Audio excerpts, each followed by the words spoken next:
Welcome to a very special edition of Boom and Bust. I'm your host, Tony Clement, here at the News Forum, where all voices matter. In another in my series of in-depth interviews, I'm pleased to talk with the Honourable Preston Manning, a former politician and a present statesman.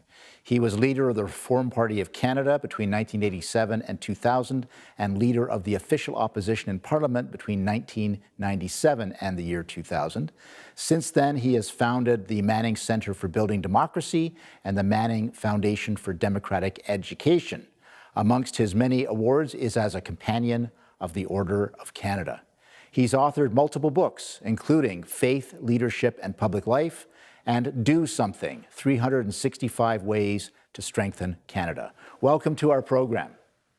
Well, thank you, Tony. Good to be with you. It's good to have you, even through the wonders of remote technology. Of course, I hope that you and your family are keeping safe and well during this period of pandemic. And I wanted to start this interview by recollecting that recently you've shared some of your frustrations, I'll put it that way, with the way that lockdowns have been done in this country. Perhaps you could elaborate on that to start us off. Well, I think there's a need for a balance between health protection, and which everybody understands the necessity of. And I'm in the age category where it's particularly important, I guess. But also, these health protection measures have ended up violating or infringing virtually every single right and freedom guaranteed by the Charter. Everything from freedom of assembly and freedom of speech, freedom of association, to the right to gain a livelihood, which is in part of the Charter. And I think we need a lot better balance between health protection and the protection of those rights. One simple thing that would help that is to, I wish the governments that are responsible for that would pay a lot more attention to what are the human rights impacts and the economic impacts of whatever environmental protection measure they're proposing. In fact, I don't believe you should have any major health protection measure or environmental protection measure without an economic impact assessment of what that will do, so that government can then balance, here's the health impacts, here's the environmental impacts, but here's the economic impacts. I don't think you can get that balance unless you know what those other impacts are. I've written a great big long letter to the Justice Minister and to the House of Commons Standing Committee on Justice and human rights on that very question. And needless to say, I've got no response so far. Well, it's interesting you mentioned, because I remember my time in government where we were required, if there was an economic measure, we did have to look at a health impacts or an environmental impacts. Here we've got a health protection measure, but you're not looking at the economic impacts. That's part of the gist of your concern. Yeah. And we went through that whole era where at one time you never paid any attention to the environmental impacts, and that was a mistake. So all this legislation was put in place. Let's do environmental impact assessment. But now we're imbalanced in the other direction. The legislation pertaining to environmental impact assessments does not require any economic impact assessment to balance it. And that would be one simple thing that would get a better balance in this, particularly in this COVID situation, and the need to reactivate the economy. I'm almost convinced that the financial and economic consequences of COVID-19 in the end of the day are going to be worse and more serious than the health impact. And we will be talking about that, I can assure you. Was there a moment in time when you came to the realization that this was a skew between the various impacts that you want to see balanced? Was it at the start of the second wave when we went into lockdown again, or was there some other? Well, I've been on this for a long time, Tony, more from environmental concerns rather than health protection concerns. But I've been on this theme for a long time. In fact, I'm not a big fan of constitutional amendments because I know how difficult it is to achieve them. If there's one constitutional amendment I would try to get, and I think provinces would support this if they had an ally in Ottawa, is that the federal government should not have the power to intervene in areas of provincial jurisdiction, such as natural resources, or joint jurisdiction, such as health and environment, unless it can get the consent of the province that's affected. I think that would actually reduce the federal-provincial tensions, which are currently inherent in this response to COVID-19. Hold that thought. We're going to take a brief break, but we'll be back with our guest, the Honourable Preston Manning. Stay with us.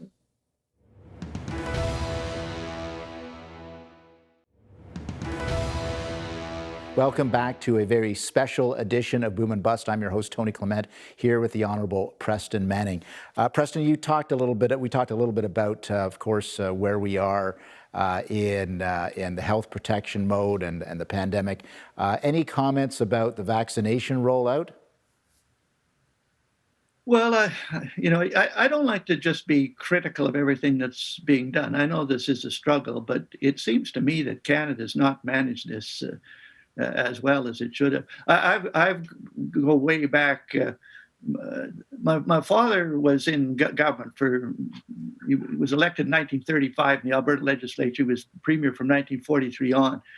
He knew C.D. Howe, who was the minister of everything during the war. And of course, in a way, there's a parallel between the response to this emergency, COVID-19, and the war preparation. During those times, the government ended up spending money like drunken sailors. They had no option. They had to spend money to develop the supply side of the war effort, and C.D. Howe was in charge of it. But this guy moved heaven and earth in order to move supplies, food, munitions through submarine-infested waters from Canada to to Britain and to Europe. And it seems that the current government can't move one product expeditiously from elsewhere to Canada, just the vaccine for COVID-19. And one of the things that Howe did that I think the government's not done here, Howe very quickly figured out that the federal bureaucracy was unequipped, was not well equipped to handle emergencies. And so in his case, he set up 24 crown corporations outside the federal bureaucracy. My father, C.D. Howe was a big free enterpriser, and my father used to kid him and say, for a free enterpriser, C.D., you've created a lot of crown corporations. Apparently, Howe brought his big fist down on the table and said, "What do you mean crown corporations? They're my corporations." But he realized very quickly that the federal bureaucracy is not the instrument to handle an emergency. And I think that's one of the big mistakes that's been made here. It's been confined to the health department bureaucracies, which is simply not equipped to handle a lot of these types of things. Because when you think about it, the one thing that they did defer to private sector on was the pharma companies coming up with a vaccine. Now, they did that obviously in collaboration with research institutes and various government functions, but it was up to private sector pharma companies to deliver a product, which they have done when it comes to the vaccine in record time. Yeah. So that part worked well, but getting it into the arms of Canadians, not so much. Yeah, and conceptualizing this thing started as a health emergency, but very, very quickly became much more than that. It became a public emergency. And the government has agencies. All the provincial governments have emergency preparation agencies that have considered and dealt with these kinds of issues for a long time. But those were completely bypassed, as I understand it. And it was decided that the health department bureaucracies were the one that would handle this. And of course, it's become much more than a health emergency. And I would argue those bureaucracies are not well equipped to handle the breadth of this current emergency. When I became industry minister, one of the joys of the job was I got to actually have C.D. Howe's desk as my ministerial desk in my office. So I did not say no to that. He was a character. Exactly. Yeah. Maybe that was the desk that he slammed his fist on. I don't know. I'd like to change the topic. We've got about a minute and a half, so we'll just get to the surface of it before the break. But you ran one of the original populist parties, a Western base, but then it became a national party, the Reform Party of Canada. And you've been quite a student of populism as it originated in Western Canada. And of course, we talk about populism all the time now in political circles. But first of all, tell us a little bit about the history of Western Canadian-centered populism. Well, I'm probably showing my Western roots here, Tony, but I think this is something Canada should be proud of, that Western Canada has had more experience with populist movements, populist parties, and populist governments than virtually any part of North America, including the United States. And so there are lessons to be learned from that experience that I think are very applicable to both the concerns and the potentials of populism today. And the historical parties were the old Progressive Party, which managed to get the first woman elected to Parliament, Agnes Campbell McPhail, was a populist movement. The farmers' parties that got the transfer of natural resources from Ottawa to Alberta and Saskatchewan was a populist party with populist allies in Ottawa. The Depression parties, the CCF, which brought Medicare, the Social Credit in Alberta, which managed the oil boom, they were all populist parties. And Reform itself was part of a populist movement. So there's a lot of history there, and I would argue a lot of lessons to be learned, but both on the pros and the cons about populism from that experience.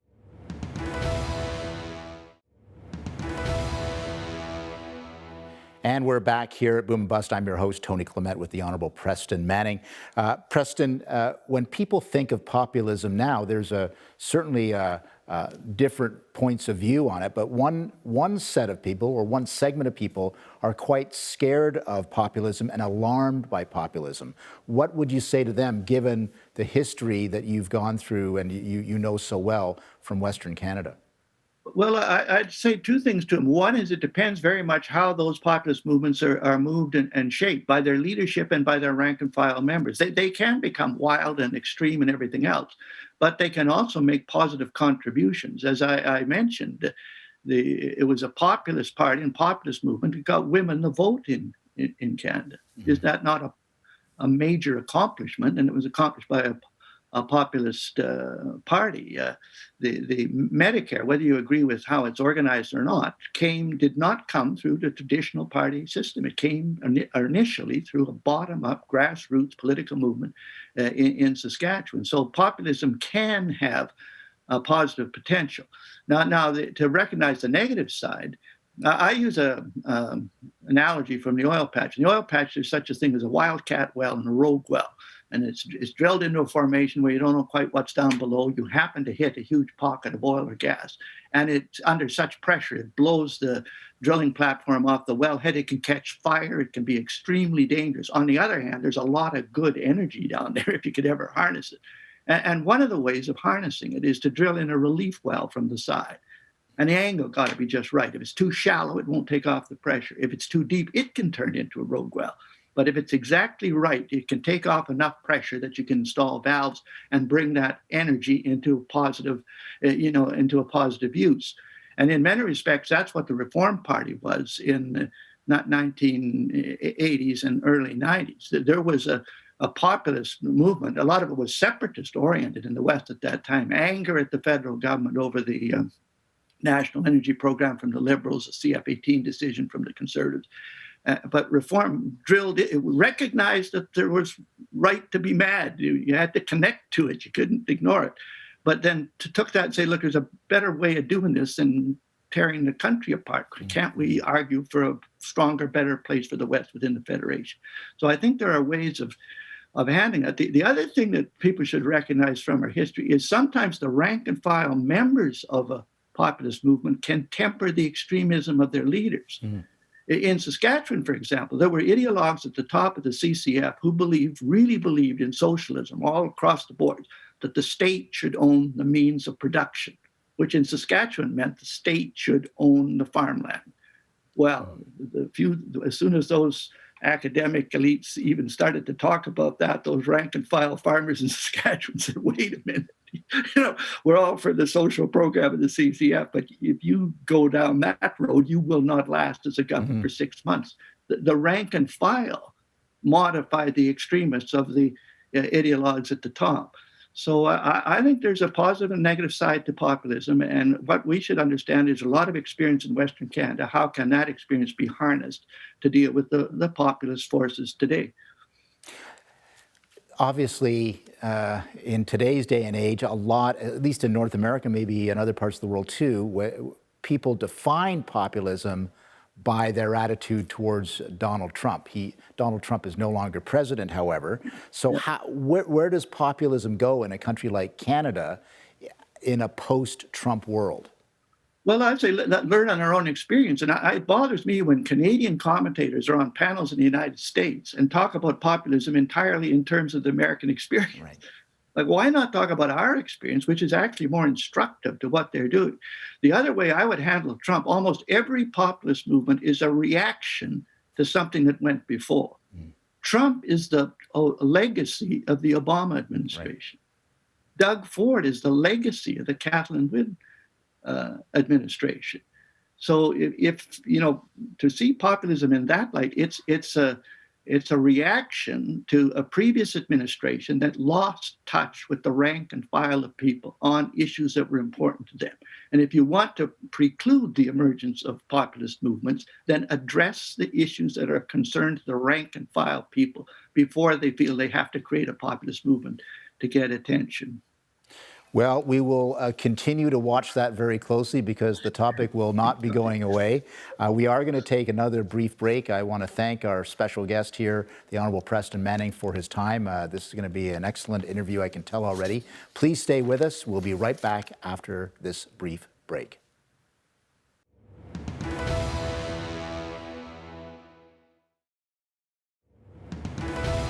Welcome back to Boom and Bust. I'm your host, Tony Clement. It's a very special edition. We've got the Honourable Preston Manning with us today. Preston, you've written many books. I think that I can say that without a hint of over-exaggeration. But two of your latest are of interest to me. One is called Faith, Leadership, and Public Life. And another one is, I'll just compress it, To Do Something. First, faith and leadership. How, in your view, how do those two things intersect? Well, first of all, I recognize there's a large number of people who have deep religious and spiritual convictions among the citizenry. I mean, it's a secular society, but there's an awful lot of people that still have a faith commitment. I have a Christian faith commitment myself.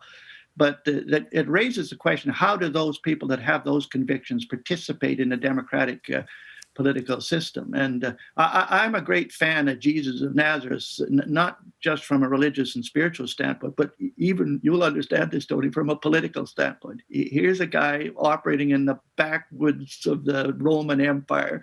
He's got only 3 years of his public work. And he's got a bunch of rustic guys that have no idea about politics or much else. And somehow he manages to turn that into a movement that today there's still apparently a billion to 1.5 billion people who know who he was and what he talked about. Like, just from a straight organizational standpoint, you know how hard it is to organize something that lasts 20 years, let alone 20 centuries. So, and my admiration of him on his organizational side is apparently, according to Matthew's gospel, when he first sent these guys out to do public work in his name, like in the first year, he did it all. He didn't trust his disciples to do anything. But the first time he sent them out to do stuff in his name, he gave them this instruction. He said, you have to be wise as serpents and gracious as doves. And I always add, he did not say you're to be vicious as snakes and stupid as pigeons, which sometimes religious people are capable of being. And I think there's a lot of guidance in that wisdom that people of faith, not just the Christian faith, people of faith participate in the political arena. Yes, participate, bring your values to bear, but do it wisely, not foolishly, and do it graciously, not viciously. So that book is all an elaboration of that concept. How hard is it to be a faithful person on Parliament Hill?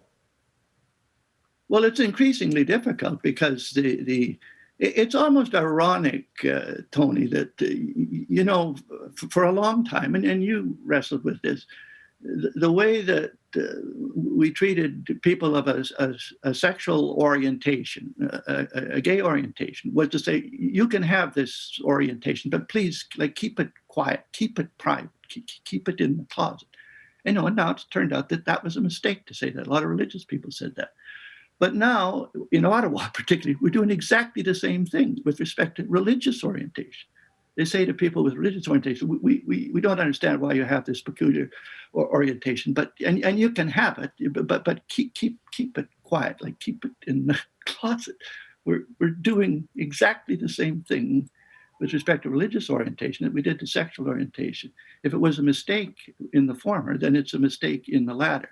But it is increasingly difficult for people of faith to express their faith, to use their charter guaranteed freedom of conscience, freedom of belief, freedom of religion in the federal parliament itself. Are you concerned that for a person of faith, it's increasingly difficult? You're saying this point. Maybe I'm saying it in a slightly different way, Yeah. but to not only express yourself, but in our I would say radically secular society, to even hold those points of view. Is that of concern to you? Well, I consider those values important, so I say you should hold them no matter what. If you're going to participate in the democratic arena, you have to figure this out, and you would know this. You've been involved in candidate recruitment. One of the things I ask a person that's thinking of running for office is say, address this question: what will you do if your personal views, the view of your party, and the view of your electors, whom you're legally accountable to represent, are different? Mm-hmm. What if your people are 80% secular and you have these spiritual values? What will you do when they come into conflict? And I think that question should be answered before you get into the parliament rather than after. Once again, want to offer my thanks to the Honourable Preston Manning, former Reform Party leader and leader of the official opposition. A lot of ground was covered there, economic ground, the pandemic, China. I hope you enjoyed it as much as I did. Thanks for watching.